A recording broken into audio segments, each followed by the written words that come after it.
beating Kansas City and Buffalo and the I don't know. What do you make of Mac Jones? Well, if there was a perfect place for Mac Jones to go, it's New England. It's absolutely the best landing spot he could hope for. He goes from Nick Saban and that discipline system and the demands that they have into the demands that New England has. And everything there is based on playing smart football. It's understanding pre-snap reads. It's taking advantage of defenses' weaknesses. And for a guy like him who has such limited mobility in an environment in the NFL which values mobility so much now at the quarterback position, he couldn't have asked for a better spot. And I think he's got a chance, Colin, to play early. If he progresses quicker than Cam does, and Cam should show leaps and bounds based off of having played last year, I could see them going to Mac Jones very early in the year. Listen, there's a ton of I wish you were out here in California, not there in Ohio. I mean, honest to God, Coach, I get by 10 in the morning tomorrow, I get Tua against Justin Fields. I got Drew Lock. I got Urban Meyer's debut. I got Zach Wilson, Jordan Love, Trey Lance. I got Darnold and Carey. It's a great weekend of stories. I'm interested on Justin Fields. 4 quarterbacks played in that Miami-Chicago scrimmage, and they play Saturday morning. And according to reports, only one quarterback got oohs and ahs. And I said, players are fans too. And that goes a long way. I mean, Andy Dalton may be able to audible 6 different ways on Sunday. But I think for Matt Nagy, would it be hard not to play Fields because of his dynamic athleticism? And players see that. They feed off it. Yeah, Andy Dalton, to me, has the shortest runway of any starting quarterback. And they want Justin Fields to play. They want Justin Fields to work. And you hear it from the players, too. You mentioned that their fans, they're sitting there watching him perform, and they want that ability to be dynamic. I think it was Jimmy Graham that compared him to Russell Wilson. When you start getting that type of lobbying in the locker room, you know that ownership wants him to play because it'll excite the fan base. It's not going to take very much for him to unseat the starter who came in a very unenthusiastic manner. So, yeah, he's another guy you're probably going to see very, very early, if not right at the start of the season. All right, Dak Prescott having a second MRI. Dallas sent out a tweet yesterday that was carefully worded. Don't be alarmed. It's no big deal. But Dak's having a second MRI. You've been in this league a long time.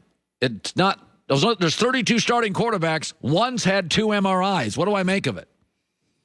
Yeah, it's the Mae West comment. If you got to tell people you're a lady, then you're not. When you start tweeting out, that someone's not hurt, then you start thinking, well, maybe there is more to this than what we're hearing. You never want to see a guy who's coming off a major injury. You're so worried that he's going to be able to adjust to that and to recover and to think on his feet and not take that into account. Now he's dealing with a shoulder injury. And the first thing you think is, how did this happen? How did you get to that point? I respect the Cowboys being overly cautious, and it's really their only option. They've got $120 million invested in them, and really no plan B. Yeah. So you've got to be as cautious as possible. But multiple MRIs, this much rest this early, you wonder, is it really just caution at this point, or is there something deeper here that could be problematic when he does start throwing the ball with some volume? So 2 people that I trust implicitly told me the same thing about Dwayne Haskins in Washington. He just wasn't ready to be a franchise quarterback. He only had 1 year starting at Ohio State. He was immature. The work ethic was hit and miss. He just didn't understand, the gravitas of being a franchise quarterback. And he's a kid. A lot of these guys don't. In your experience, because I watched them last night with the Steelers, and I'm like, he's big and strong and accurate. Like, there's a lot I like. He looks like an heir apparent to somebody. He's still only like 23, 24 years old. In your experience, if the only issue is maturity, have you seen players who come in, they're a little raw, they just don't quite, can you correct that? Or is it just like immature at 24 is immature at 31? Sometimes the greatest gift that you can give a player is to cut them. And that sounds counterintuitive, but when you come in as a high draft pick with all those expectations and with all the benefits and benefit of the doubt that you get as that quarterback. There's some guys that can't handle it. They can't handle the freedom that comes with pro football in terms of what you have socially, and there's no one checking in on you, and everybody handles that differently.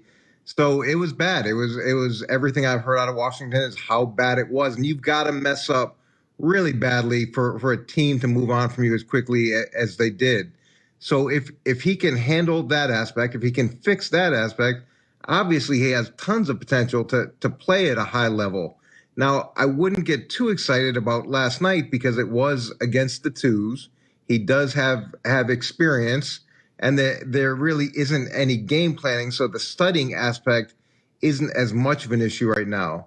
But from the Steelers' perspective, he's a lottery ticket. He's $850,000 non-guaranteed. He's the 53rd highest paid player on the roster. So if he makes it, he makes it. If he doesn't make it, he doesn't make it. And he knows what a great opportunity he has. And if he doesn't take advantage of this one, it's probably over. He may get one more check-in somewhere else. All right, we got a minute and a half, 2 minutes left. Urban Meyer, rookie quarterback, rookie coach. Your gut feeling on how it goes year one for Urban Meyer in Jacksonville. They open up this weekend tomorrow afternoon against Baker and the Browns. I think he's going to lose more games than he ever has in a season, and there's going to be a dramatic adjustment that has to take place. It's so, in my mind, it looks like it's really hard for college coaches to adjust to the pro game because you don't have 120 players on the roster. You don't have a bunch of future first-round draft picks. You have what you have, and you've got to make that work. And the guys respond differently to motivation. It's not the same way that you can maybe get young guys going. These guys are a lot more cynical, and they're in a show me phase. They want to see that he deserved to be the head coach and that